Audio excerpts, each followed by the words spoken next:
नमस्ते। कभी सोचा है कि एक बच्चे की पहली किताब में ऐसा क्या खास होता है? आज हम ठीक यही देखने वाले हैं।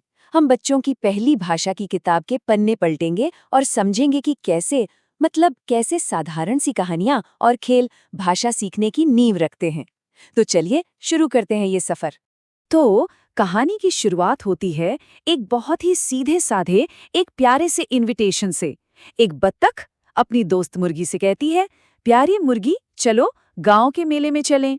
बस ये एक लाइन और हम सीधे कहानी की दुनिया में पहुंच जाते हैं। किरदारों से एक कनेक्शन सा बन जाता है। लेकिन कहानी में एक ट्विस्ट आता है और बहुत जल्दी आता है। किरदारों के सामने एक प्रॉब्लम खड़ी हो जाती है। मुर्गी कहती है, मैं तैर नहीं सकती, हम नदी कैसे पार करेंगे?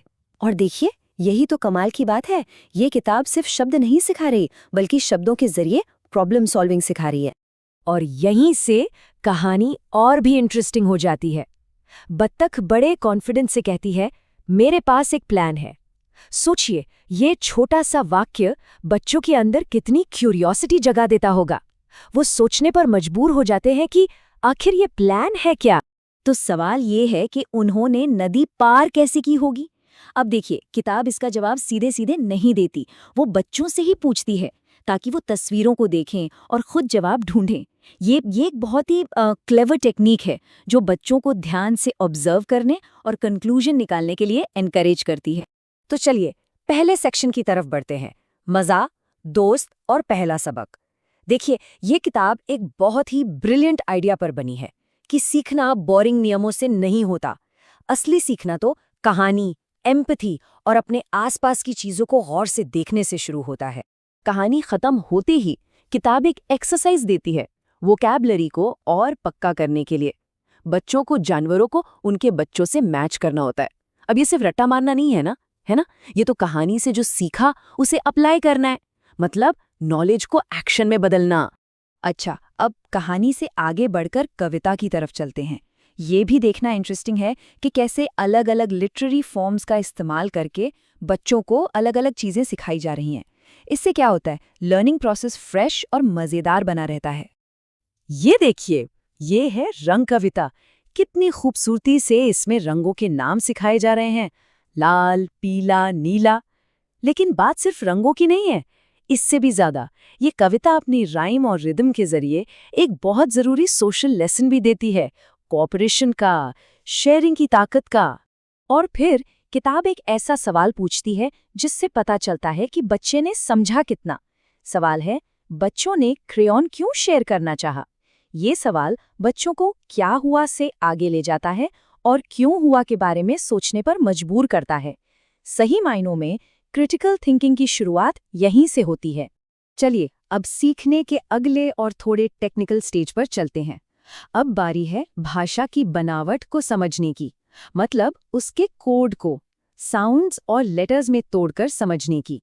यहाँ पर फोनिक्स की टेक्निक को बहुत ही खूबसूरती से इस्तेमाल किया गया है।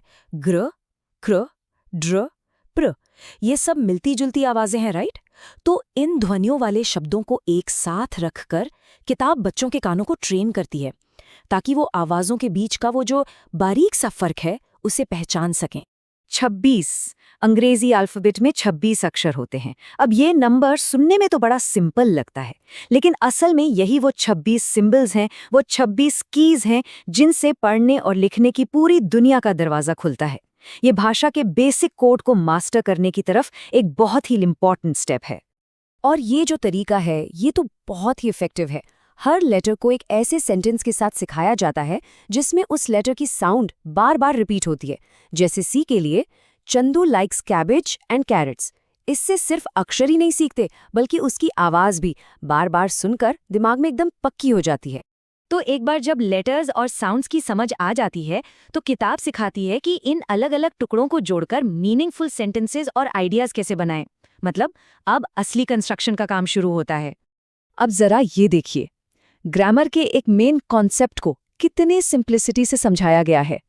एक्शन वर्ड्स यानी क्रिया शब्द, इसकी एक सीधी सरल डेफिनेशन, कोई कंफ्यूजन नहीं, कोई जागरण नहीं, बस सीधी बात। इससे बच्चों को लगता है, अरे ग्रामर तो आसान है।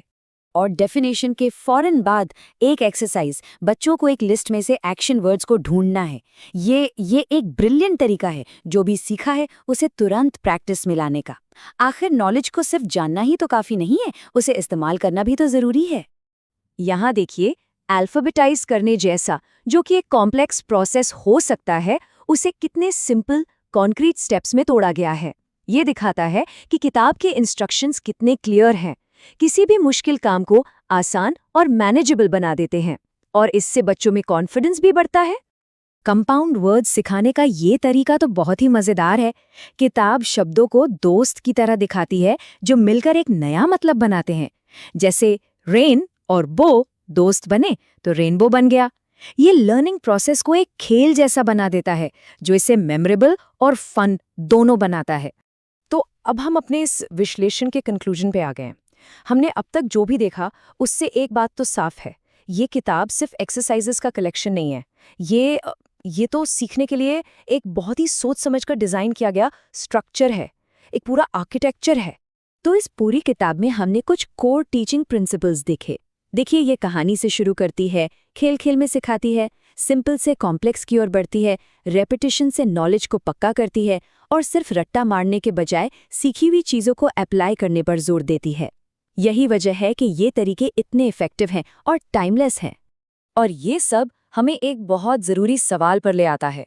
आज के ज़माने में जब हमारे पास एजुकेशनल ऐप्स हैं, AI ट्यूटर्स हैं, तब भी एक सिंपल सी किताब से हम कौन से टाइमलेस लेसन सीख सकते हैं? शायद इसका जवाब सीखने के इसी सिंपल, ह्यूमन और एंगेजिंग स्ट्रक्चर में ही छिपा है। सोचने वाली बात है ना?